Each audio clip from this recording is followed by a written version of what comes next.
Humain 2.0, bonjour. Votre système de surveillance vient d'être mis à jour. Vous êtes au courant? Est-ce que vous avez bien reçu le mail? Non, il y en a qui l'ont pas reçu? Bon, il faudra regarder vos spams ce soir. Donc dans ce mail, il est écrit quoi? Il est écrit que toutes les facettes de votre vie, à partir de maintenant, vont être surveillées de manière continue. Quand on pense à surveillance, on pense souvent à caméra de surveillance. Moi, mes copains ils me disent caméra de surveillance, c'est sûrement pour les délinquants ou je sais pas les terroristes. Ça me concerne pas trop. Moi, j'ai rien à me reprocher. Je suis un très bon citoyen. Tout va bien. Je pensais comme eux. Puis il m'est arrivé une petite histoire il y a 20 ans et je vais la partager avec vous. Alors il y a 20 ans, je faisais de la recherche en intelligence artificielle. Je faisais une thèse dans ce truc-là. Alors ce truc-là, c'est un carrefour intelligent. On avait des caméras vidéo, on surveillait le trafic routier et on essayait de repérer toutes les anomalies qu'il pouvait y avoir sur ce trafic routier. Pour cela, on reconstituait la trajectoire de chaque véhicule et dès qu'il y avait un soupçon d'anomalie, on envoyait l'image à un opérateur humain. L'opérateur humain, il regarde l'image. Oh là, une voiture mal stationnée au mauvais endroit. Hop, on appelle la DDE. Il y a un accident, on regarde la gravité. Si c'est un accident grave, j'appelle les pompiers, sinon la police. Vous voyez, ça se faisait à peu près comme ça. Le système marchait relativement bien. Un matin, j'arrive au labo, le système rouge vif. Alors, je regarde l'anomalie, je regarde les caméras, et l'anomalie, c'était une jolie femme sur le trottoir. Alors, une femme en soi, c'est pas une anomalie. Hein. Non. Mais son comportement, par contre, a perturbé beaucoup le trafic. Bon, je vous situe un peu. Donc, on a une jeune femme, jupe très courte, barésie, talons hauts, bustier pigeonnant, fait des signes aux voitures, les voitures stationnent devant elle, elle discute avec le conducteur, vous voyez, donc ça perturbe le trafic, hein, tout ça. Et puis la voiture repart. Donc je regarde, je dis tiens, c'est surprenant, je l'avais jamais vu. Non, bon, ça va marcher. Donc je décide d'aller la voir, parce que ça m'intriguait un peu quand même. Donc j'arrive.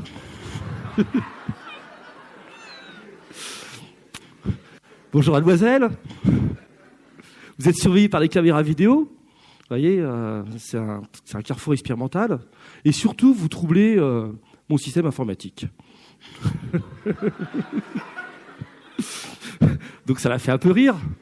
Et puis, je lui demande qu'est-ce qu'elle fait sur ce carrefour, quoi. Et là, à ma grande surprise, elle me raconte une histoire. Elle prépare un jeu avec des amis. Il y a 2 équipes et elle redirige les véhicules selon 2 lieux différents. En fin de compte, je m'étais trompé sur son activité.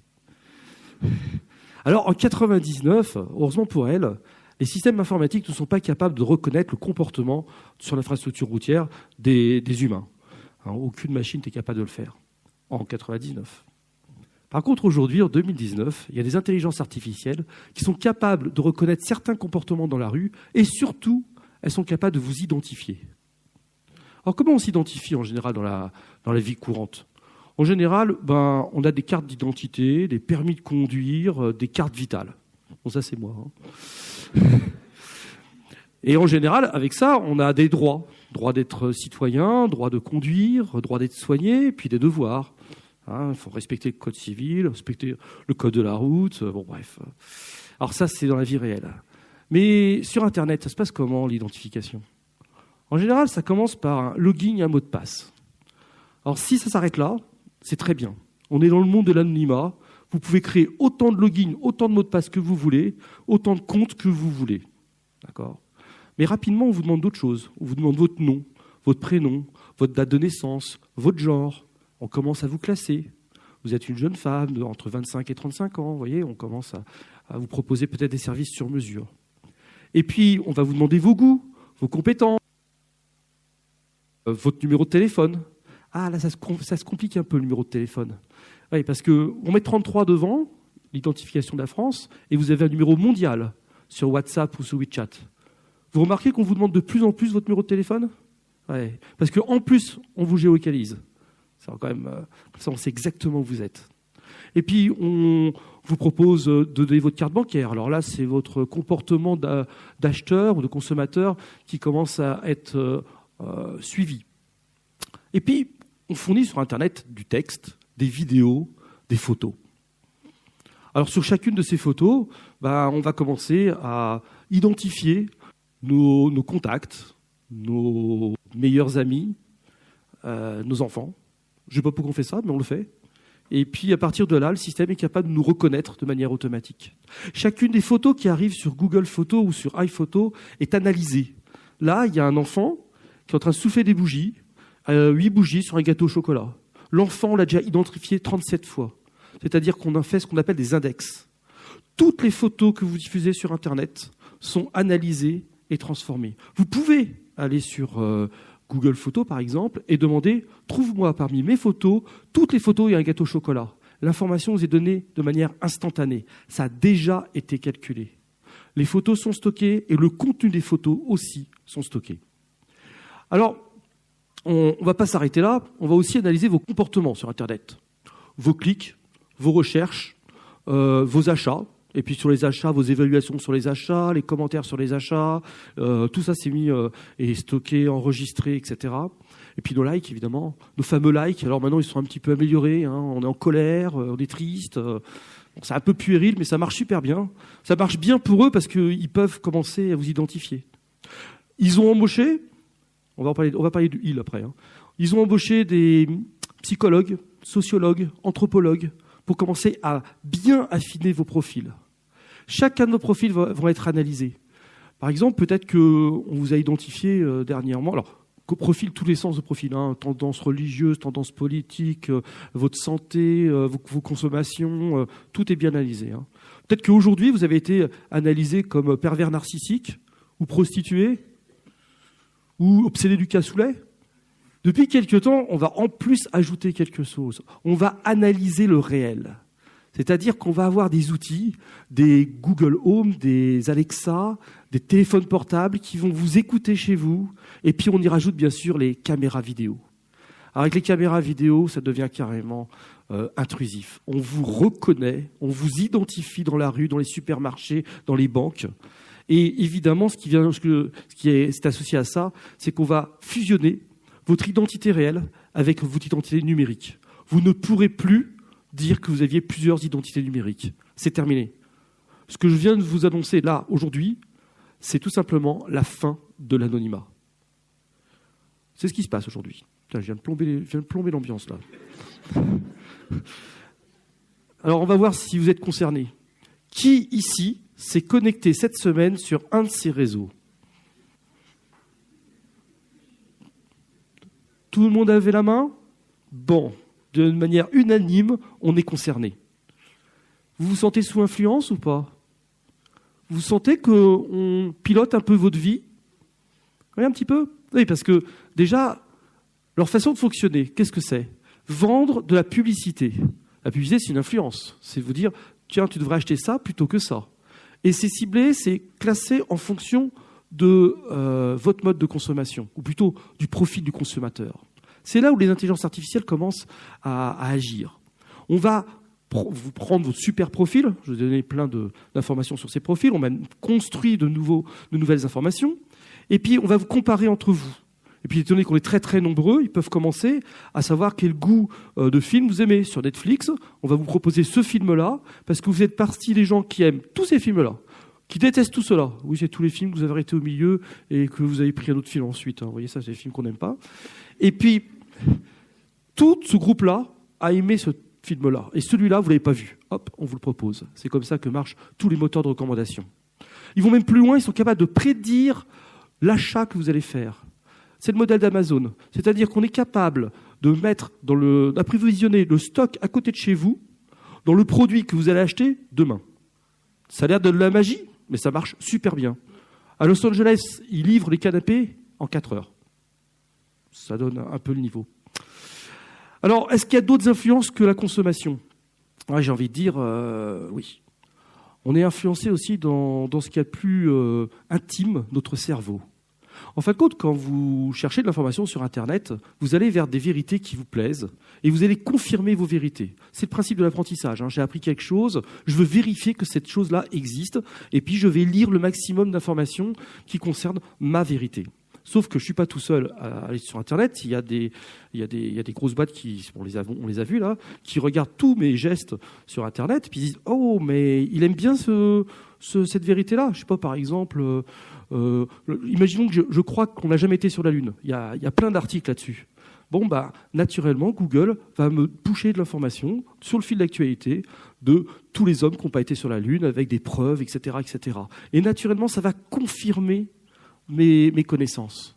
Un jour, j'ai passé 2-3 heures à regarder Star Wars. Bon, j'aime bien Star Wars, donc j'avais plein d'articles. Maintenant, sur mon flux d'actualité Google, sur l'un de mes profils, il y a toujours un article Star Wars. Et le jour où il y a une information majeure sur Star Wars, mon fil d'information, c'est que du Star Wars. Il n'y a plus d'autres informations, c'est-à-dire les problèmes climatiques, politiques, sociologiques. On oublie complètement. Je suis emballé dans une espèce de bulle d'information qui est la bulle Star Wars. Alors ça a l'air très intrusif comme ça, et puis on ne se méfie pas. Alors la solution, évidemment, c'est d'avoir plusieurs profils, puis commencer à être un peu ouvert ou à développer son esprit critique par rapport à ça. Oui, on est drôlement sur influence. Dernièrement, ils ont montré que l'élection du Brexit et de Trump, les réseaux sociaux ont été des acteurs vraiment majeurs pour développer ces votes. Donc on peut même influencer les gens sur leur vote. Alors, la Chine, elle a décidé de ne pas être influencée par les réseaux sociaux américains. Donc ils ont dit déjà, tout ce qui est réseau social américain, dehors. D'accord ? Ensuite, ils ont privilégié leur réseau à eux. Et dans ce réseau, ils ont commencé à se dire, tiens, si on commençait alors c'est des tests pour l'instant, sur certaines villes en Chine, à mettre une note sociale. Chaque citoyen va avoir une note sociale, c'est une note de bonne conduite. C'est-à-dire que si vous respectez bien la loi, vous êtes récompensé. Le problème, c'est quand vous ne la respectez pas. Là, ça commence à être un petit peu plus compliqué, votre note sociale va baisser. Par exemple, vous mangez un Snickers dans le métro, donc c'est interdit à Shanghai.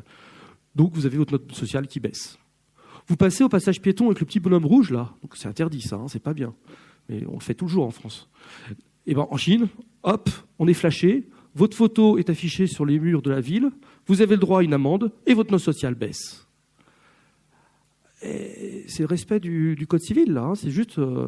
Par contre, le problème, c'est que la note sociale, si elle baisse, il va y avoir des droits en moins. À un moment donné, vous n'aurez plus le droit de voyager. Vous n'aurez plus le droit de prétendre à certains emplois et vous ne pourrez pas inscrire vos enfants à certaines universités. Voilà le modèle chinois. Alors, et nous, en Europe, on fait quoi ? On ne fait rien, parce que de toute façon, on n'a pas de réseaux sociaux. Nous, on utilise les réseaux des autres. Ça, c'est un peu gênant. C'est un peu gênant parce que moi, je me dis, pourquoi on ne fait rien ? Alors, l'année dernière, on a construit le RGPD. Ça vous dit quelque chose ? La régulation des données personnelles. Ouais, c'est-à-dire qu'on va vous donner des droits. Vous avez le droit d'exiger de voir vos datas. Alors, on vous donne des gigas de data. Je les ai demandé à Apple. J'ai la position de chaque antenne où mon téléphone s'est connecté. Je ne sais pas trop quoi en faire en tant que citoyen. Je me dis, ouais, super. Bon, j'ai un deuxième droit. C'est de dire à une entreprise, par exemple un opérateur téléphonique, ça fait 10 ans que tu es avec moi. Toutes les datas que tu as chez toi, tu les donnes à l'autre opérateur et tu m'oublies. On peut transférer nos données. Ça, il faut l'utiliser, il n'y a pas de raison. La concurrence est faite pour ça. Et puis ensuite, on oublie. Enfin, ce n'est pas des lois que j'aurais en vue, moi, en tant que citoyen. Moi, en tant que citoyen, je voudrais des outils. Je voudrais comprendre ce qu'ils font avec mes datas. Je veux savoir les entreprises qui utilisent mes datas tous les jours et qu'est-ce qu'ils en font en termes d'usage. Je veux comprendre mes profils en profondeur. Alors, je suis conscient que toutes ces intelligences artificielles, c'est assez génial pour résoudre énormément de problèmes. Je parle qu'une petite partie qui m'inquiète un peu. Ce que je vous propose, moi, c'est de se dire, bon, qu'est-ce qui nous manque en Europe ? Il nous manque quoi ? Il nous manque un réseau social qu'on pourrait faire ensemble, dont on définirait le contenu, les règles et les usages.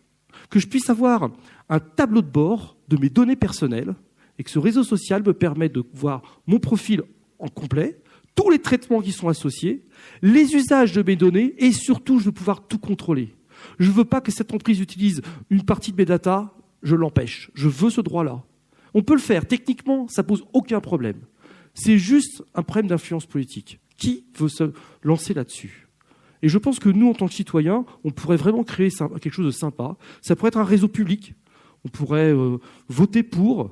Et moi, je donnerais sûrement plus de confiance dans un réseau public qu'on aurait construit ensemble, plutôt qu'un réseau privé qui nous prive de notre identité. Vous voyez, vraiment, ça me pose une grosse difficulté. Alors, de la transparence.